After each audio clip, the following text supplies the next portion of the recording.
तो आइए दोस्तों, स्वागत करते हैं आपका हमारे इस नए वीडियो में। उम्मीद करता हूं कि आप बिल्कुल बढ़िया हैं और मैं भी बिल्कुल बढ़िया हूं। तो क्लास 9th के मैथ का सॉल्यूशन मैं अपने चैनल पर अब डाल रहा हूं। अगर आप चाहते हैं कि बिल्कुल 100% अच्छे से मैथ को समझना, तो आप मेरे चैनल से जुड़े।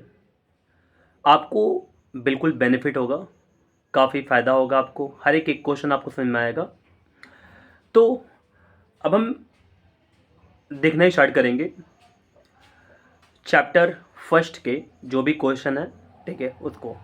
तो चलिए अब हम देखना ही स्टार्ट करते हैं आगे के क्वेश्चन को। तो आइए दोस्तों, अब हम देखना ही स्टार्ट करते हैं प्रश्नावली 1.2। तो देखिए क्वेश्चन में पहला क्या बोला कि नीचे दिए गए कथन सत्य है या असत्य है। तो जो नीचे कथन दिए हुए हैं, जैसे ये पहला है, दूसरा है, तीसरा ना, तो ये कथन जो दिए हुए हैं ये सत्य है या असत्य है, कारण के साथ अपने उत्तर दीजिए। हमको कारण के साथ उत्तर देना है, ठीक है। तो चलिए पहला क्वेश्चन को पढ़ते हैं। पहला क्वेश्चन बोल क्या रहा है, प्रत्येक अपरिमेय संख्या एक वास्तविक संख्या होती है। तो हमको बताना है कि ये जो कथन है ये सत्य है कि असत्य है, ठीक है। तो इस क्वेश्चन को बताने से पहले आपको ये जानकारी होना चाहिए कि आखिर अपरिमेय संख्या क्या होता है और वास्तविक संख्या क्या होता है, ठीक है। तो चलिए मैं आपको बिल्कुल डिटेल में जानकारी देता हूँ कि आखिर अपरिमेय संख्या क्या होता है और वास्तविक संख्या क्या होता है। तो देखिएगा यहां पर अपरिमेय संख्या, ठीक है, अपरिमेय संख्या किसे कहेंगे हम, तो वैसी संख्या, अगर लिखना होगा तो लिख भी सकते हैं आप, वैसी संख्या जिसे p/q के रूप में नहीं लिख सकते हैं उसे अपरिमेय संख्या कहते हैं, और जहां q नॉट इक्वल टू 0, ठीक है। तो आपको याद कर लेना चाहिए जो मैं अभी बोल रहा हूं ना, ठीक है, अपरिमेय संख्या के बारे में। एक बार फिर से बोलेंगे, वैसी संख्या जिसे p/q के रूप में नहीं लिख सकते हैं उसे अपरिमेय संख्या कहते हैं, जहां q नॉट इक्वल टू 0, यानी कि q जो होना चाहिए वो 0 के बराबर नहीं होना चाहिए, ठीक है। उम्मीद करते हैं कि आप ये बिल्कुल बात समझ गए होंगे, ठीक है। इसके बाद हमारा आता है वास्तविक संख्या।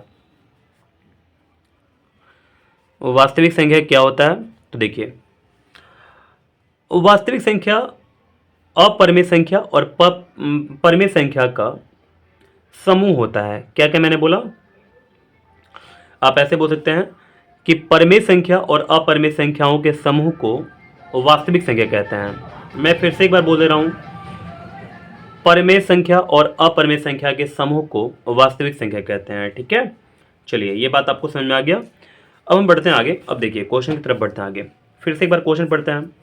तो प्रत्येक अपरिमेय संख्या एक वास्तविक संख्या होती है। तो इसका जो आंसर होगा ये बिल्कुल सत्य हो जाएगा। क्या होगा, सत्य होगा, ठीक है। तो लिख लेंगे सत्य, प्रत्येक अपरिमेय संख्या, ठीक है, प्रत्येक अपरिमेय संख्या वास्तविक संख्या, वास्तविक संख्या होती है। चलिए यहां तक बात समझ गए आप। अब देखिए क्वेश्चन, अब ये 1 का 1 था हमारे पास, ये 1 का 2 हो जाएगा। तो देखिएगा 1 का 2 देखना स्टार्ट करते हैं। यहां पर क्या बोला, दूसरा क्वेश्चन नंबर 2, संख्या रेखा का प्रत्येक बिंदु √m के रूप का होता है। देखिए संख्या रेखा जो होता है ना, संख्या रेखा आप जानते हैं क्या होता है। संख्या रेखा मैं बताता हूं आपको। जैसे अगर हम संख्या रेखा की बात करें तो ये हमारे पास संख्या रेखा है, इसमें 0 हो जाएगा, -1, -2, -3 और ऐसे करके बढ़ते चला जाएगा ये, ठीक है। यहाँ पर 1, 2, 3, 4 और ये भी बढ़ता चला जाएगा, ठीक है। अब देखिए केवल ये चीज़ नहीं आता है इसमें, और भी संख्या आते हैं इसमें, ठीक है। मतलब 1/2 कहाँ पर आएगा, कहीं ना कहीं इसी संख्या रेखा पर आएगा, ठीक है। √3 कहाँ पर आएगा, कहीं ना कहीं यहाँ पर आएगा। यानी कि जैसे भी आप आज तक संख्या देखे हैं ना, ठीक है, तो वो संख्या जो है वो संख्या रेखा पर कहीं ना कहीं आएगा, ठीक है। समझ गए यहाँ तक बात। अब देखिए तो यहाँ पर बोला कि जो संख्या रेखा का प्रत्येक बिंदु रूट m के रूप का होता है, जहां m एक प्राकृत संख्या है। देखिए मैं आपको समझाता हूं। जैसे रूट m मैंने रख दिया यहाँ पर, ठीक है।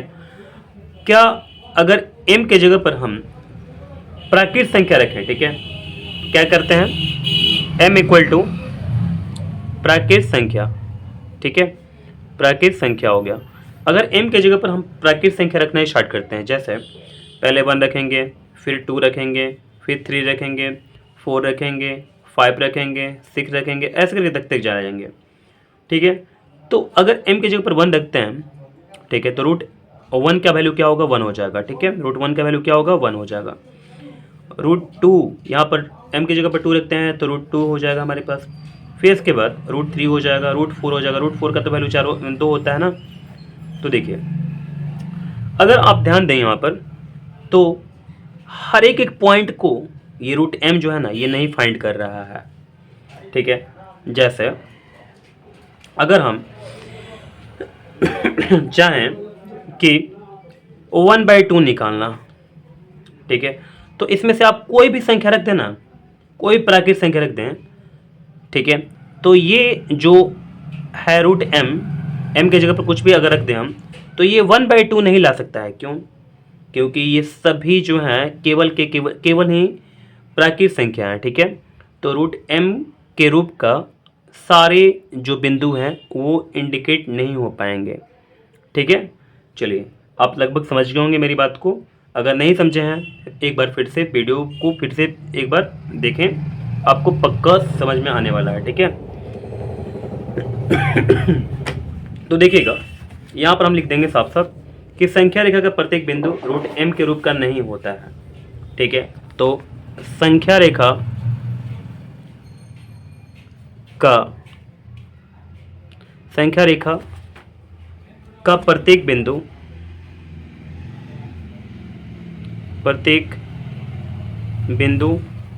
ठीक है, रूट m के रूप का नहीं होता है। बिंदु रूट m के रूप का नहीं होता है, ठीक है। और क्या बोला आगे, जहाँ m पर के प्राकृत संख्या, तो ये तो मैं समझ ही गया, ठीक है, आपको समझा भी दिया। तो ऐसे करके हम लोग लिख देंगे, ठीक है, समझ गए होंगे बात आप। अब चलते हैं हम लोग आगे 1 का 3 देखते हैं। तो देखिए क्वेश्चन नंबर 1 का 3 क्या बोला, प्रत्येक वास्तविक संख्या एक अपरिमेय संख्या होती है। क्या बात कर रहा है ना। प्रत्येक जो वास्तविक संख्या होती है, जैसे अगर हम ले लें, मान लीजिए कि प्रत्येक बहुत सारे वास्तविक संख्या लेते हैं, जैसे मैं 1/2 -3/4 √3 √5 √6 फिर 3 फिर 9, ये सब क्या है, यानी कि ये वास्तविक संख्या है, ठीक है। क्योंकि आप जानते हैं परिमेय संख्या और अपरिमेय संख्याओं के समूह को हम लोग क्या बोलते हैं, वास्तविक संख्या बोलते हैं, ठीक है। ये बात आप समझ गए होंगे।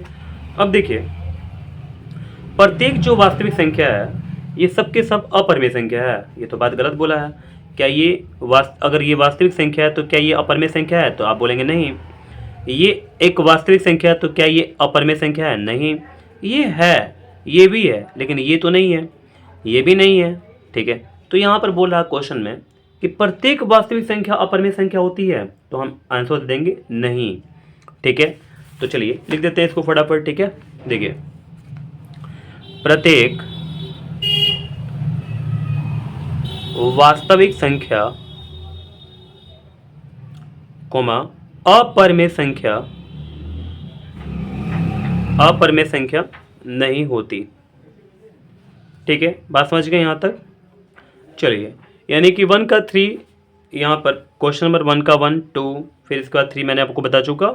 उम्मीद करते हैं कि ये तीनों क्वेश्चन 1 का जो है आपको समझ में पक्का आया होगा, ठीक है। अगर किसी प्रकार का कोई समस्या है तो आप मुझे कमेंट करें, आपको मैं बताने की कोशिश करूँगा, ठीक है। अब चलते हैं हम लोग क्वेश्चन नंबर 2 की तरफ। तो यहाँ पर क्वेश्चन नंबर 2 बोला कि क्या सभी धनात्मक पूर्णांकों के वर्गमूल अपरिमेय होते हैं। देखिए क्वेश्चन को पता है, सबसे पहले पढ़ना अच्छा से बहुत ज़रूरी है। जब तक क्वेश्चन को आप अच्छे से नहीं समझेंगे तब तक बना नहीं पाएंगे, ठीक है। और बिल्कुल समय देना होता है क्वेश्चन पढ़ने के लिए, आराम से बिल्कुल पढ़ना होता है, ठीक है। तो देखिए मैं फिर से आपको समझाता हूँ पढ़ करके क्या बोलना चाहता है ये क्वेश्चन। क्या सभी धनात्मक पूर्णांकों, यानी कि पूर्णांकों आप जानते हैं, जैसे मैं बोल सकता हूँ, अगर हम देखें तो जीरो के लेफ्ट में जाएंगे तो क्या होगा, -1, -2, -3, -4 ऐसे करके आएगा और इनफाइनाइट तक जाएगा, यानी कि अनंत तक जाएगा। अगर हम जीरो के राइट में देखें तो 1 2 3 4 5 6 ऐसे करके आएगा, ठीक है, और वो अनंत तक जाएगा। तो ये सारे समूह जो हुए ना, आप सिंपल में बात कर सकते हैं कि अगर धनात्मक और ऋणात्मक पूर्ण संख्या को देखें तो वो क्या होता है, वो मिलकर के एक पूर्णांक बनता है, ठीक है। यहाँ तक बात समझे ना। तो बोला क्वेश्चन में कि क्या सभी धनात्मक पूर्णांकों के वर्गमूल अपरिमेय होते हैं। ये तो गलत बात बोला है ना जी। मैं आपको समझाता हूँ। जैसे देखिए, अगर हम पूर्णांक देखें, जैसे मान लीजिए कि यहाँ पर 1 लेते हैं, 2 लेते हैं, 3 लेते हैं, 4 लेते हैं, 5 लेते हैं, ठीक है, यहाँ पर 5 ऐसे लिख देंगे। अगर सबका वर्गमूल निकाल कर देखें हम, ठीक है, सबका अगर वर्गमूल हम निकाल कर देखते हैं तो ये सब के सब अपरिमेय संख्या है। ये तो गलत बात है। ये तो परिमेय संख्या हमारा निकल गया, इसका वैल्यू तो 1 आ जाएगा। फिर √2 तो परिमेय संख्या होगा, मान के चलते हैं। यहाँ पर √3 तो होगा ही, लेकिन √4 जो है इसका वैल्यू 2 होता है, जो कि एक परिमेय संख्या है। यहाँ पर बोला √5 का तो √5 ही होगा। तो यहाँ बोल रहा है कि सभी के सभी पूर्णांक जो हैं, अगर उसका वर्गमूल हम निकालते हैं तो वो सब के सब एक अपरिमेय संख्या होगा। ये बात तो गलत है, ठीक है, क्योंकि परिमेय संख्या भी आ सकता है हमारा आंसर, ठीक है। तो साफ साफ हम लोग लिख देंगे यहाँ पर कि देखिए कि सभी धनात्मक पूर्णांक के वर्गमूल अपरिमेय नहीं होते हैं, ठीक है। क्या लिखेंगे, सभी धनात्मक पूर्णांक बोला है ना जी, ठीक है। यहाँ पर एक बात ध्यान दीजिएगा, ऋणात्मक पूर्णांक नहीं बोला हुआ है, ठीक है। तो हम लोग साफ साफ लिख देंगे धनात्मक पूर्णांक। सभी धनात्मक पूर्णांक के वर्गमूल अपरिमेय, ठीक है, अपरिमेय नहीं होते हैं। यहां तक बात समझ में आ रहा आपको, ठीक है, कोई समस्या नहीं होना चाहिए आपको, समझ गए। अब देखिए क्या बोला, यदि नहीं तो होगा ही, अगर नहीं आपका आंसर आ चुका है तो बोला तो एक ऐसी संख्या के वर्गमूल के उदाहरण दीजिए जो परिमेय संख्या है, ठीक है। तो हम लोग एग्जाम्पल ले लेंगे, ठीक है। जैसे यहाँ पर लिख लेंगे, जैसे, ठीक है, √1 का 1 बराबर क्या हो जाएगा, 1। कुछ और भी एग्जाम्पल ले सकते हैं आप चाहें तो, 4√4 ले सकते हैं, ये भी अच्छा लग रहा है, ठीक है। तो इसका आंसर 2 हो जाएगा, समझ गए। जो कि यहाँ पर 2 एक क्या है, एक परिमेय संख्या है, ठीक है। हम लोग ऐसे करके आंसर को लिख सकते हैं। उम्मीद करते हैं ये क्वेश्चन 2 आप समझ गए होंगे अच्छे से। तो आइए दोस्तों, अब हम देखना स्टार्ट करते हैं क्वेश्चन नंबर 3 को। क्वेश्चन नंबर 3 बोला कि दिखाइए कि संख्या रेखा पर √5 को किस प्रकार निरूपित किया जा सकता है। तो इस क्वेश्चन को बनाने के लिए हमें किस किस चीज़ का जरूरत पड़ेगा, तो देखिए प्रकाल का जरूरत पड़ेगा और पेंसिल का जरूरत पड़ेगा। ये स्केल है हमारे पास, ठीक है, इसका जरूरत पड़ेगा। और आप रबड़ ले सकते हैं, ठीक है, जहाँ पर गलत हो तो वहाँ पर आप मिटा सकते हैं, ठीक है। ये सारी चीज़ का आपका जरूरत पड़ेगा। तो चलिए अब √5 को हम संख्या रेखा पर निरूपण करते हैं, ठीक है। तो चलिए इसको हटाते साइड करते हैं और कॉपी को लाते हैं अपना, ठीक है। अब ध्यान दीजिएगा आप, सबसे पहले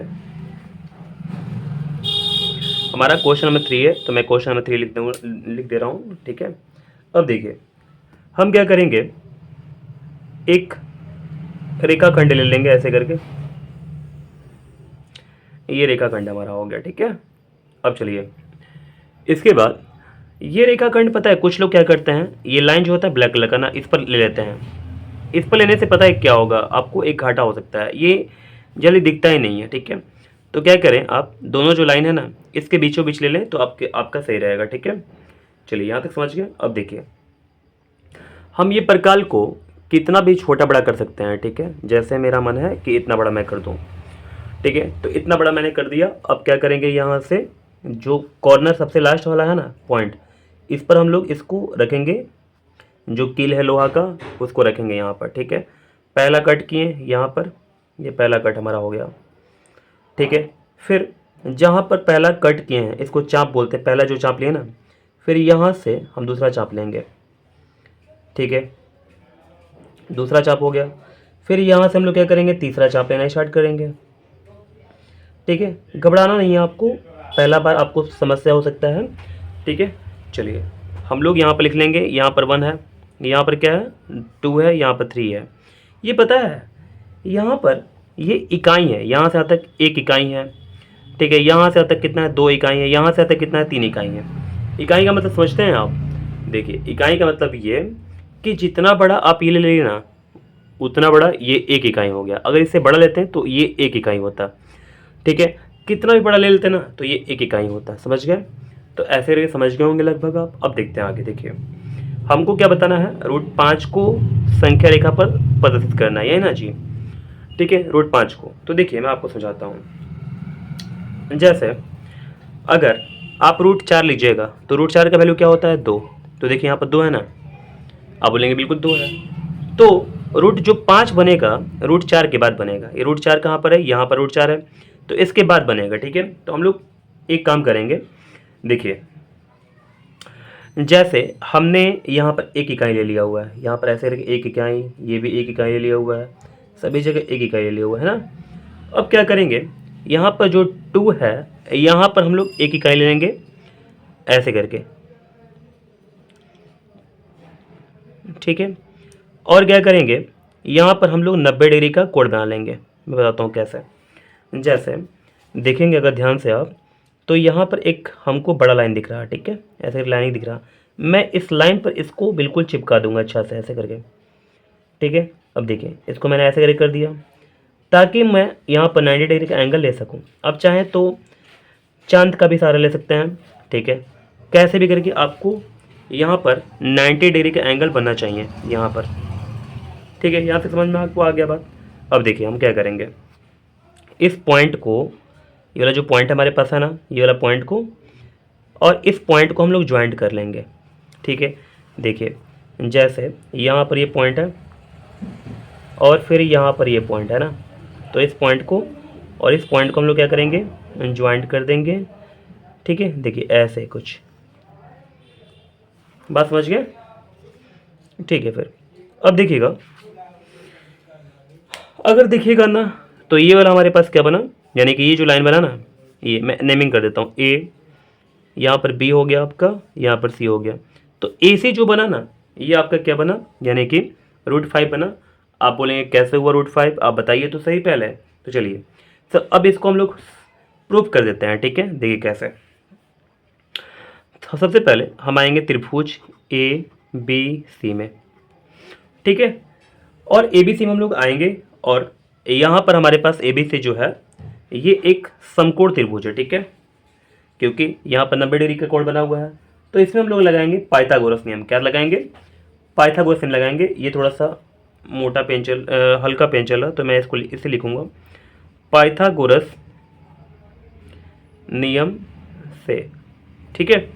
एबीसी में पाइथागोरस नियम से आपको पता है क्या कि पाइथागोरस नियम क्या होता है। तो पाइथागोरस नियम क्या होता है, ठीक 90 डिग्री ठीक सामने क्या होता है, कर्ण होता है। तो कर्ण का स्क्वायर बराबर आधार का स्क्वायर यानी कि ए बी का स्क्वायर प्लस लंब का स्क्वायर यानी कि बी सी का स्क्वायर।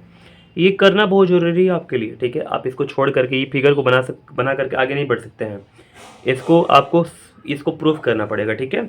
चलिए यहाँ पर लिख भी देंगे हम लोग प्रूफ, ठीक है। देखिए अब ए सी की वैल्यू हमारे पास क्या है, ए सी की वैल्यू हमको फाइंड करना है, नहीं दिया हुआ है। ए सी का स्क्वायर कर लेंगे बराबर ए बी की वैल्यू कितना दिया हुआ है, यहाँ से यहाँ तक कितना है ए बी है, तो कितना हो जाएगा 2 का स्क्वायर हो गया हमारे पास, ठीक है। बी सी कितना है, हमने 1 इकाई ले लिया हुआ है। जितना बड़ा ये वाला था ना लंबाई, जितना बड़ा इसका डिस्टेंस था उतना ही बड़ा इसका डिस्टेंस ले लिया गया है। ये कितना था 1 था, ये भी कितना है 1 है, ये भी कितना है 1 है ना। तो ए बी का वैल्यू 1 और 1 कितना हुआ 2 हुआ है ना। और बी सी का वैल्यू हमारे पास कितना हो गया, यहाँ पर 1 हो गया, ठीक है। 1 का स्क्वायर हो गया। अब देखिए 2 का स्क्वायर कितना होता है 4, 1 का स्क्वायर कितना होगा 1 हो जाएगा। ए सी का यहाँ पर क्या हो जाएगा स्क्वायर हो जाएगा। ए सी का स्क्वायर बराबर कितना हो जाएगा 4 1 5 हो जाएगा, समझ गए। अब देखिए अगर ए सी को हम लोग यहाँ पर स्क्वायर हटा दें ए सी पर, तो यहाँ पर क्या हो जाएगा √5 आ जाएगा, ठीक है। ए सी का मान हमारे पास कितना आ गया √5। आपको मैंने बोला ना कि यहाँ पर ए सी का मान कितना आ गया √5 आ गया, ठीक है। अब चलिए, लेकिन एक समस्या है, पता है क्या? मैं तो प्रूफ कर दिया। अब देखिए, हमको इस संख्या रेखा पर चाहिए ये रूट जो 5 है ना, जितना बड़ा है, जैसे यहाँ पर 1 है ना, यहाँ पर 2 है ना, ऐसे करके यहाँ पर 3 है, तो हमको क्या चाहिए, यानी कि इस संख्या रेखा पर कहीं ना कहीं रूट 5 चाहिए। तो कैसे निकालेंगे? तो देखिए, हम पहले क्या करेंगे, ए पॉइंट पर यहाँ पर जो कील है ये रख देंगे, ठीक है। इसको थोड़ा सा हम बड़ा कर लेंगे, अच्छा से बिल्कुल ध्यान से देखिए, दोनों हाथ का यूज करेंगे, सिंगल हाथ का यूज करेंगे तो गलत हो सकता है, ठीक है। तो बिल्कुल मिला लेंगे, ऐसे करके मैच करा लेंगे। देखिए थोड़ा सा और ऊपर जाएगा, जी बिल्कुल, अब सही हो चुका लगभग, ठीक है। अब देखिए क्या करते हैं, इसको हम लोग नीचे ऐसे गिरा लेंगे। मैं एक बार सही से देख लूँगा कि सब कुछ सही आ रहा, ओके। तो थोड़ा सा और ऊपर जाएगा, हाँ जी, चलिए। तो यहाँ पर आ गया। अब हम इसको क्या करेंगे, ऐसे करके नीचे ले लेंगे, ठीक है। मुझे लग रहा है कि अच्छा थोड़ा सा ये मैनेज नहीं हो पाया है, तो यहाँ पर थोड़ा सा मिटाना पड़ेगा। चलिए,